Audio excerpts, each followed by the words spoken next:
Hit Radio, l'essentiel de l'actualité.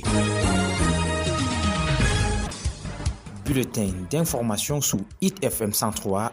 Bienvenue à tous. Sud-Ouest, Bernard Okalia Bilaye donne 72 heures au ravisseur pour libérer le sous-préfet d'Idabato. C'est à la suite d'une mission d'enquête le 8 octobre 2024 à Idabato, dans la région du Sud-Ouest. Le gouverneur a donné un ultimatum de 72 heures au ravisseur du sous-préfet Ewane Roland pour sa libération immédiate, rapporte la radio publique. Bernard Okalia Bilaye a affirmé que le sous-préfet serait retenu quelque part au Nigeria. Le sous-préfet Ewane Roland a été enlevé par des hommes non identifiés aux premières heures du 1er octobre vers 2 heures du matin. Les ravisseurs ont également kidnappé Ismaël Etongo, un employé de la commune d'Idabato, et auraient pris la direction du Nigeria en pirogue à moteur avec leurs otages. L'ultimatum prendra fin le 11 octobre prochain. Il convient de rappeler que la commune d'Idabato est située sur la péninsule de Bakassi, un territoire qui a été au centre d'un conflit territorial entre le Cameroun et le Nigeria. L'activiste Ramon Kota déféré à la prison centrale de Kondengi. Dans la foulée, il est inculpé de 7 infractions, notamment le port d'uniforme militaire et le défaut de détention d'une carte nationale d'identité. C'est ce qui ressort d'une audience tenue le 9 octobre au tribunal militaire de Yaoundé. Il s'agit d'un changement de régime pénitentiaire pour ses farouches opposants au régime de renouveau. Pour rappel, l'activiste Ramon Kota, de son vrai nom Steve Akam, avait été arrêté puis remis aux autorités camerounaises à la mi-juillet. Le 20 août 2024, les avocats de Ramon Kota ont déclaré à Human Rights Watch qu'ils l'avaient localisé dans une cellule de sécurité du tribunal militaire de Yaoundé, paralysé du côté gauche et souffrant de graves déficiences visuelles à la suite de tortures subies en détention.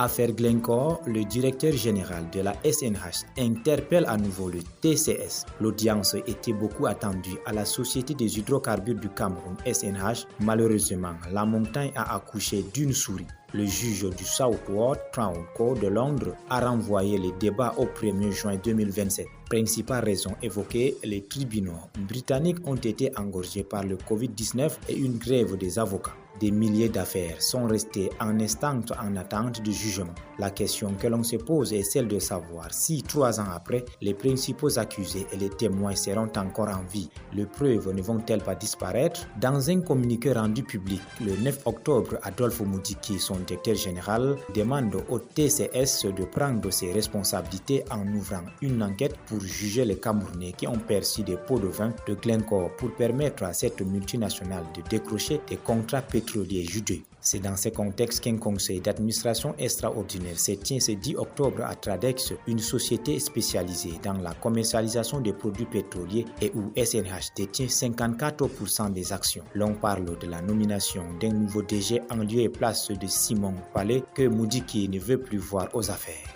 Hausse du carburant en 2025, le FMI double la pression. Une mission d'évaluation du Fonds monétaire international est en activité depuis le 3 octobre dernier au Cameroun. Conduite par Semil Sanka, elle est à Yaoundé dans le cadre de la 7e revue du programme économique et financier. Ce qu'il faut surtout redouter dans cette visite est que cette institution de Bretton Woods a demandé au gouvernement camerounais d'arrêter définitivement les subventions des prix du carburant à la pompe dès l'année prochaine. Condition sine qua non du déblocage de plus de 260 milliards de francs CFA pour soutenir les finances publiques. L'État du Cameroun, qui a déjà consenti 2 hausses successives des prix de produits pétroliers, dont la dernière date de février 2024, va-t-il céder face à cette énorme pression dans un contexte politique plein d'incertitudes avec la prochaine élection présidentielle qui arrive à grands pas?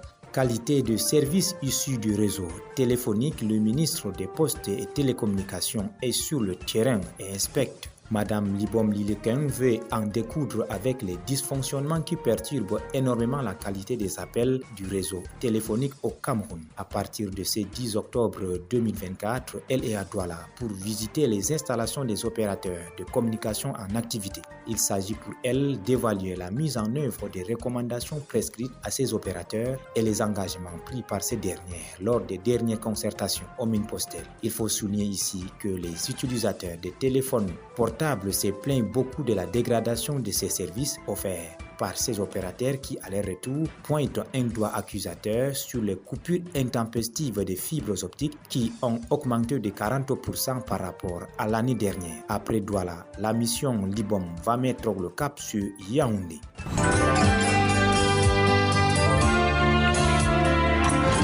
L'actualité internationale. Au-delà des frontières camerounaises, l'Assemblée générale des Nations unies a élu 18 nouveaux membres du Conseil des droits de l'homme, organe qui promeut le droit humain pour la mandature 2025-2027. Le Bénin, le Congo, l'Éthiopie, la Gambie et le Kenya ont été élus au 5 sièges du Conseil du groupe africain en tant que nouveaux membres. Les 13 autres pays désignés sont la Corée du Sud, les îles Marshall, le Qatar, la Thaïlande et l'administration chypriote grecque, la République tchèque et la Macédoine du Nord, la Colombie, le Mexique et la Bolivie, l'Islande, l'Espagne et la Suisse. L'organe des droits de l'homme de l'ONU, composé de 47 pays, a été créé en 2006 et il est en charge de la promotion et de la protection des droits humains.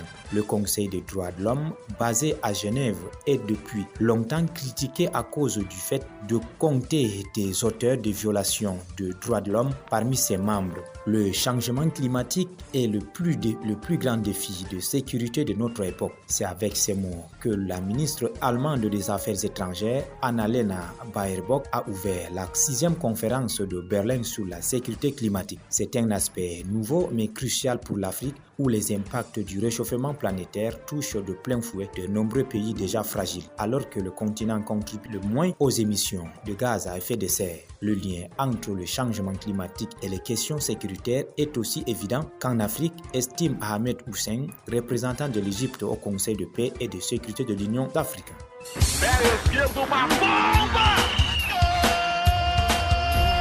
L'actualité des sports. En sport, CAN 2025, les Lions indomptables affichent au complet. Les 24 joueurs convoqués par le sélectionneur Marc Pétabris sont tous réunis à Yaoundé pour préparer la rencontre cruciale contre le Kenya prévue ce vendredi 11 octobre à 17h au stade Omnisport Amadou Ahidjo. Le dernier à rejoindre la tanière hier, mercredi, était Moumini Ngamalu. L'équipe nationale est actuellement concentrée sur sa préparation avec des entraînements intensifs. Les Lions indomptables sont déterminés à remporter ce match et à consolider leur position en tête du groupe J des éliminatoires de la Coupe d'Afrique des Nations Maroc 2025. À la veille de ces chocs dans le groupe J entre le Cameroun et le Kenya, la température monte progressivement. Le nouveau staff technique est très attendu. Voilà, madame, messieurs, c'est la fin du bulletin d'information sur Hit FM 103 émettant depuis Garoua. Ne décrochez pas, nos programmes se poursuivent. Hit Radio, une info d'avance.